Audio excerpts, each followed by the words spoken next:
ಸ್ನೇಹಿತರೆ SSLC ಕಲಿರ್ತಕ್ಕಂತ phase 12 ಹುದ್ದೆಗಳ ನೇಮಕಾತಿ ಬಗ್ಗೆ ಇವತ್ತಿನ ವಿಡಿಯೋದಲ್ಲಿ ಪ್ರತಿಯೊಂದನ್ನು ಕೂಡ ಇವರಿಗೆ ಅದೇ ರೀತಿ ಒಂದು ವಿಡಿಯೋನ ಯಾರಾದ್ರೂ ಹೊಸದಾಗಿ ನೋಡ್ತಿದ್ರೆ ಸಬ್ಸ್ಕ್ರೈಬ್ ಮಾಡ್ಕೊಳ್ಳಿ. ಈ ಒಂದು SSLC ಕಲಿರ್ತಕ್ಕಂತ ಒಂದು ಪೇಸ್ 12 ಹುದ್ದೆಗೆ ಸಂಬಂಧಪಟ್ಟಂತೆ ಅರ್ಜಿನ ಸಲ್ಲಿಸಲಿಕ್ಕೆ ಯಾವ ರೀತಿ ಕ್ವಾಲಿಫಿಕೇಶನ್ ಆಗಿರಬೇಕು, ವಯೋಮಿತಿ, ಸೆಲೆಕ್ಷನ್ ಪರ್ಸ್ ಮತ್ತು ಇನ್ನಿತರ ಮಾಹಿತಿ ಬಗ್ಗೆ ಪ್ರತಿಯೊಂದನ್ನು ಕೂಡ ಇವರಿಗೆ ಇದನ್ನ ಸ್ಕಿಪ್ ಮಾಡದೆ ಕೊನೆ ತನಕ ನೋಡಿ. ಇಲ್ಲಿ ಮೊದಲಾಗಿ ಅರ್ಜಿನ ಸಲ್ಲಿಸುವ ಪ್ರಾರಂಭ ದಿನಾಂಕದ ಬಗ್ಗೆ ನೋಡ್ತೋಗೋಣ. ಇಲ್ಲಿ ಅರ್ಜಿನ ಸಲ್ಲಿಸುವ ಪ್ರಾರಂಭ ದಿನಾಂಕ ಬಂದ್ಬಿಟ್ಟು 26/2/2024 ಸ್ಟಾರ್ಟ್ ಆಗಿದೆ ಅರ್ಜಿನ ಸಲ್ಲಿಸುವುದಕ್ಕೆ. ಇನ್ನ ಅರ್ಜಿನ ಸಲ್ಲಿಸುವ ಕೊನೆಯ ದಿನಾಂಕ ಬಂದ್ಬಿಟ್ಟು 18/3/2024 ತನಕ ನೀವು ಇಲ್ಲಿ ಅಪ್ಲೈ ಮಾಡಬಹುದು.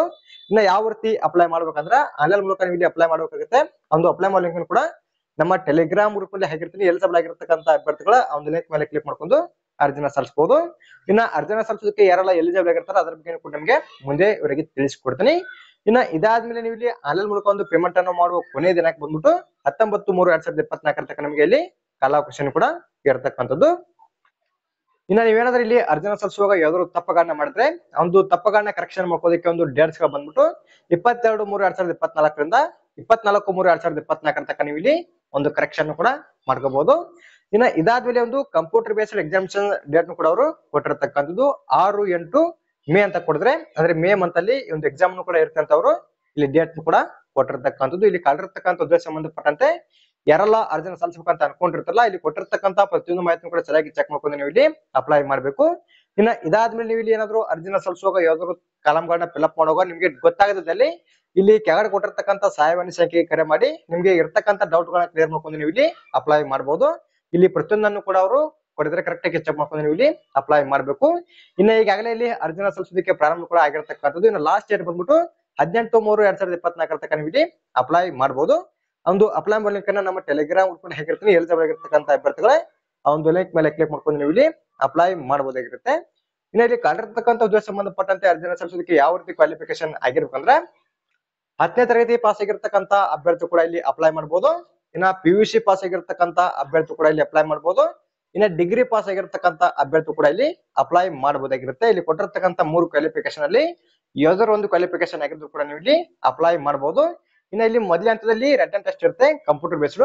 ಆ ಒಂದು ಕಂಪ್ಯೂಟರ್ ಬೇಸ್ಡ್ ಎಕ್ಸಾಮಿನೇಷನ್ ಸಂಬಂಧಪಟ್ಟಂತೆ ಯಾವ ರೀತಿ ಸಿಲೆಬಸ್ ಅನ್ನ ತಗೋತಾರ ಅಂದ್ರೆ ಅವರು ನಿಮ್ಮ ಕ್ವಾಲಿಫಿಕೇಶನ್ ನ ಆಧಾರದ ಮೇಲೆ ಅವರು ಒಂದು ಕ್ವಶನ್ಸ್ ಗಳನ್ನ ಬಿಲ್ಡ್ ಮಾಡತಕ್ಕಂಥದ್ದು. ಅದರ ಬಗ್ಗೆ ನಿಮಗೆ ಮುಂದೆ ಇವರಿಗೆ ತಿಳಿಸಿಕೊಡ್ತೀನಿ.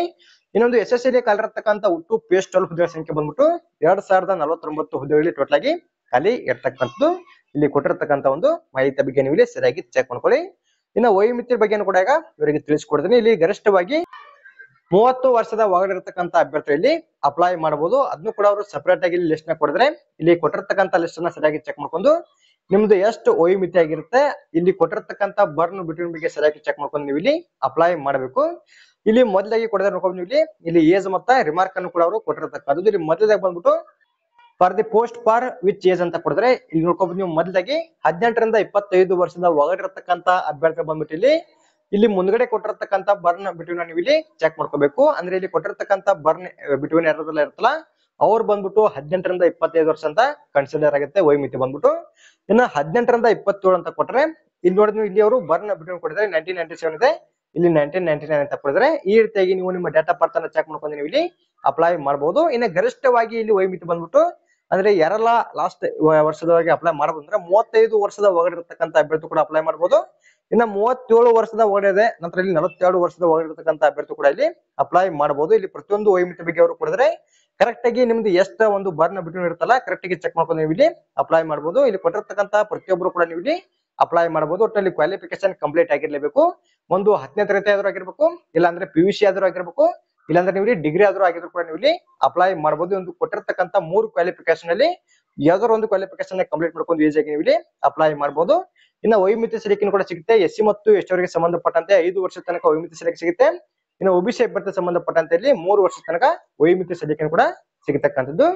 ಇನ್ನ ಇದಾದ್ಮೇಲೆ ಆಯ್ಕೆ ವಿಧಾನದ ಬಗ್ಗೆ ಈಗ ಇವರಿಗೆ ನೋಡ್ತಗೋಣ ಯಾವ ರೀತಿ ಒಂದು ಆಯ್ಕೆ ವಿಧಾನ ಇರುತ್ತಂತ. ಸ್ನೇಹಿತರೆ ನೋಡಿದ್ವಿ ಇಲ್ಲಿ ಮೊದಲ ಹಂತದಲ್ಲಿ ಎಕ್ಸಾಮ್ ಇರುತ್ತೆ, ಅದು ಕೂಡ CBT ಎಕ್ಸಾಮ್ ಇರುತ್ತೆ. ಇನ್ನು ಯಾವ ರೀತಿ ಸಿಲೆಬಸ್ ಬರುತ್ತೆ ಅಂತ ಇಲ್ಲಿ ಕೆಳಗಡೆ ಅವರು ಪ್ರತಿಯೊಂದನ್ನು ಕೂಡ ಇವರಿಗೆ ಕೊಡಿದ್ರೆ ನೀವು ಯಾವ ಒಂದು ಕ್ವಾಲಿಫಿಕೇಶನ್ ನ ಕಂಪ್ಲೀಟ್ ಮಾಡ್ಕೊಂಡು ಅಪ್ಲೈ ಮಾಡಿರ್ತೀರಿ ಆ ಒಂದು ಲೆವೆಲ್ ನ ಆಧಾರದ ಮೇಲೆ ನಿಮಗೆ ಇಲ್ಲಿ ಕ್ವಶನ್ಸ್ ಗಳ ಬರುವಂತದ್ದು. ನೀವೇನಾದ್ರೂ ಇಲ್ಲಿ 10ನೇ ತರಗತಿ ಕಂಪ್ಲೀಟ್ ಮಾಡ್ಕೊಂಡು ಅಪ್ಲೈ ಮಾಡಿದ್ರೆ ನಿಮ್ಗೆ 10ನೇ ತರಗತಿಯಲ್ಲಿ ಯಾವ ರೀತಿ ಕ್ವಶನ್ಸ್ ಗಳು ಬರ್ತಾವ ಅದೇ ರೀತಿ ನಿಮ್ಗೆ ಇಲ್ಲಿ ಕ್ವಶನ್ಸ್ ಗಳನ್ನ ಅವರು ತಯಾರಿ ಮಾಡ್ತಕ್ಕಂಥದ್ದು. ಇನ್ನು ನೀವೇನಾದ್ರೂ ಇಲ್ಲಿ PUC ಅಪ್ಲೈ ಮಾಡಿದ್ರೆ ಅಂದ್ರೆ PUC ಕಂಪ್ಲೀಟ್ ಮಾಡ್ಕೊಂಡು ಅಪ್ಲೈ ಮಾಡಿದ್ರೆ ನಿಮ್ಗೆ ಇಲ್ಲಿ PUC ಲೆವೆಲ್ ಅಲ್ಲಿ ಒಂದು ಕ್ವಶನ್ಸ್ ಗಳನ್ನ ಅವರು ತಯಾರಿ ಮಾಡತಕ್ಕಂಥದ್ದು. ಇನ್ನು ನೀವೇನಾದ್ರೂ ಇಲ್ಲಿ ಗ್ರಾಡ್ಯುಯೇಟ್ ಮೇಲೆ ಅಪ್ಲೈ ಮಾಡಿದ್ರೆ ಅಥವಾ ಗ್ರಾಡ್ಯುಯೇಟ್ ಗಿಂತ ಜಾಸ್ತಿ ಲೆವೆಲ್ ಅಲ್ಲಿ ನೀವು ಅಪ್ಲೈ ಮಾಡಿದ್ರು ಕೂಡ ನೀವು ಇಲ್ಲಿ ನಿಮ್ಗೆ ಈ ಒಂದು ಗ್ರಾಡ್ಯುಯೇಟ್ ಮತ್ತೆ ಅದಕ್ಕಿಂತ ಜಾಸ್ತಿ ಲೆವೆಲ್ ಅಲ್ಲಿ ಕ್ವಶನ್ಸ್ ಗಳ ಬರ್ತಕ್ಕಂಥದ್ದು. ಒಟ್ಟಲ್ಲಿ ಗ್ರಾಡ್ಯುಯೇಟ್ ಕಂಪ್ಲೀಟ್ ಮಾಡ್ಕೊಂಡು ಅಪ್ಲೈ ಮಾಡಿದವರಿಗೆ ಗ್ರಾಡ್ಯುಯೇಟ್ ಲೆವೆಲ್ ಅಲ್ಲಿ ಕ್ವಶನ್ಸ್ ಗಳನ್ನ ಅವರು ತಯಾರಿ ಮಾಡ್ತಕ್ಕಂಥದ್ದು. ಒಟ್ಟಿನಲ್ಲಿ ನೀವು ಯಾವ ಒಂದು ಕ್ವಾಲಿಫಿಕೇಶನ್ ಕಂಪ್ಲೀಟ್ ಮಾಡ್ಕೊಂಡು ಅಪ್ಲೈ ಮಾಡಿರ್ತೀರಿ ಆ ಒಂದು ಲೆವೆಲ್ ಅಲ್ಲಿ ಒಂದು ಕ್ವಶನ್ಸ್ ಗಳನ್ನ ತೆಗಿತೀವಿ ಅಂತ ಅವರು ಮೇಲೆಗಡೆ ಕೂಡ ಇಲ್ಲಿ ಕೊಟ್ಟಿರ್ತಕ್ಕಂಥದ್ದು. ಅದರ ಬಗ್ಗೆ ನಿಮ್ಗೆ ಇನ್ನಷ್ಟು ಇವರಿಗೆ ಕೊಡಿದ್ರೆ ಅದನ್ನು ಕೂಡ ಇವರಿಗೆ ತಿಳಿಸ್ಕೊಡ್ತೀನಿ. ಅದಕ್ಕೂ ಮುಂಚೆ ಇಲ್ಲಿ ಯಾವ ರೀತಿಯ ಸಬ್ಜೆಕ್ಟ್ ಇರುತ್ತೆ ಅಂತ ನೋಡ್ತವ. ಟೋಟಲ್ ಆಗಿ ಇಲ್ಲಿ 4 ಪಾಠಗಳನ್ನ ಮಾಡಿದ್ರೆ ಕರೆಕ್ಟ್ ಆಗಿ ಚೆಕ್ ಮಾಡ್ಕೊಳ್ಳಿ. ಇಲ್ಲಿ ಪಾರ್ಟ್ ಎ ಅಲ್ಲಿ ಜನರಲ್ ಇಂಟೆಲಿಜೆನ್ಸ್ ಇದೆ. ಇಲ್ಲಿ 25 ಕ್ವಶನ್ಸ್ ಇರುತ್ತೆ, 50 ಮಾರ್ಕ್ಸ್ ಕರೆಕ್ಟ್ ಆಗಿ ಚೆಕ್ ಮಾಡ್ಕೋಬೇಕಾಗುತ್ತೆ. ಇನ್ನ ಎರಡನೇದಾಗಿ ಜನರಲ್ ಅವೇರ್ಸ್ 25 ಕ್ವಶನ್ಸ್ 50 ಮಾರ್ಕ್ಸ್. ಇನ್ನು ಎರಡನೇದಾಗಿ ಅದನ್ನ ಕರೆಕ್ಟ್ ಆಗಿ ಚೆಕ್ ಮಾಡ್ಕೊಂಡು ಜನರಲ್ ಅವೇರ್ಸ್ ಇರುತ್ತೆ. ಇನ್ನು ಮೂರನೇದಾಗ ಬಂದ್ಬಿಟ್ಟು ಕ್ವಾಂಟಿಟೇಟಿವ್ ಅಪ್ಟಿಟ್ಯೂಡ್ ಅಂತ ಕೊಡಿದ್ರೆ ಇಲ್ಲಿ ಕೂಡ 25 ಕ್ವಶನ್ಸ್ 50 ಮಾರ್ಕ್ಸ್. ಇನ್ನು ಕೊನೆದಾಗ ಬಂದ್ಬಿಟ್ಟು ಇಂಗ್ಲಿಷ್ ಲ್ಯಾಂಗ್ವೇಜ್ ಅಂತ ಕೊಡಿದ್ರೆ ಇದು ಬೇಸಿಕ್ ನಾಲೆಡ್ಜ್ ಅಂತ ಇಲ್ಲಿ ಬ್ರಾಕೆಟ್ ನಲ್ಲಿ ಕೊಡಿದ್ರೆ ಇಲ್ಲಿ ಈ ಒಂದು ಇಂಗ್ಲಿಷ್ ಸಂಬಂಧಪಟ್ಟಂತೆ 25 ಕ್ವಶನ್ಸ್ 50 ಮಾರ್ಕ್ಸ್ ಗೆ ನೀವು ಒಂದು ಎಕ್ಸಾಮ್ ಅನ್ನ ಇಲ್ಲಿ ಬರೆಯಬೇಕಾಗುತ್ತೆ.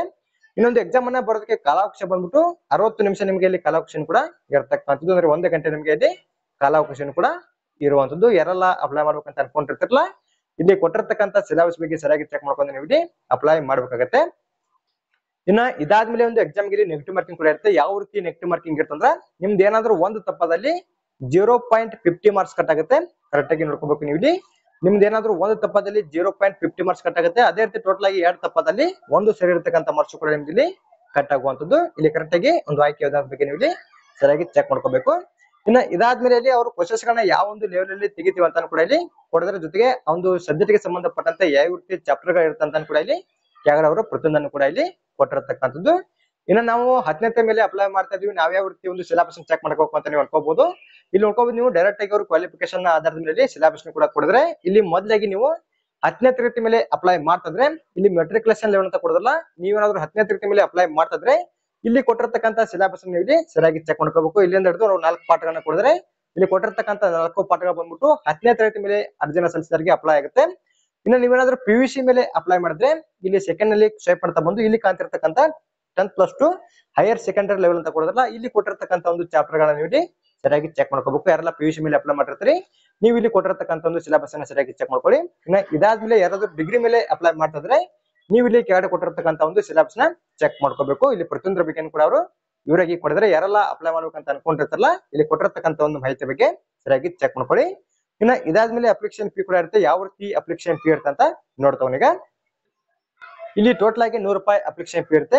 ಒಂದು ಅಪ್ಲಿಕೇಶನ್ ಫೀ ಇಲ್ಲಿ ಯಾರಿಗೆಲ್ಲ ಇರಲ್ಲ ಅಂದ್ರ SC ಅವರಿಗೆ, ನಂತರ ಮಹಿಳಾ ಅಭ್ಯರ್ಥಿಗಳಿಗೆ, ನಂತರ ST, ನಂತರ PW ಮತ್ತು ಮಾಜಿ ಸೈನಿಕ ಅಭ್ಯರ್ಥಿ ಸಂಬಂಧಪಟ್ಟಂತೆ ಅಲ್ಲಿ ಯಾವುದೇ ರೀತಿಯಾದಂತ ಅಪ್ಲಿಕೇಶನ್ ಫೀ ಇರೋದಿಲ್ಲ. ಇಲ್ಲಿ ಕೊಟ್ಟಿರ್ತಕ್ಕಂಥ ಅಭ್ಯರ್ಥಿಗಳನ್ನ ಬಿಟ್ಟು ಮಿಕ್ಕಿದ ಎಲ್ಲ ಅಭ್ಯರ್ಥಿ ಸಂಬಂಧಪಟ್ಟಂತೆ 100 ರೂಪಾಯಿ ಅಪ್ಲಿಕೇಶನ್ ಫೀ ಇರುತ್ತೆ. ಒಂದು 100 ರೂಪಾಯಿ ಅಪ್ಲಿಕೇಶನ್ ಫೀ ನೀವು ಇಲ್ಲಿ ಆನ್ಲೈನ್ ಮೂಲಕ ಅರ್ಜಿನ ಸಲ್ಲಿಸುವಾಗಲೇ ಪೇ ಮಾಡಬೇಕಾಗುತ್ತೆ.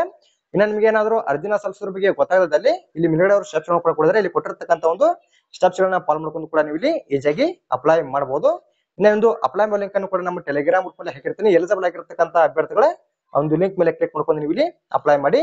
ಇನ್ನು ಅರ್ಜಿನ ಸಲ್ಲಿಸುವ ಲಾಸ್ಟ್ ಡೇಟ್ ಬಂದ್ಬಿಟ್ಟು 18/3/2024 ತನಕ ನೀವು ಇಲ್ಲಿ ಅಪ್ಲೈ ಮಾಡಬಹುದು.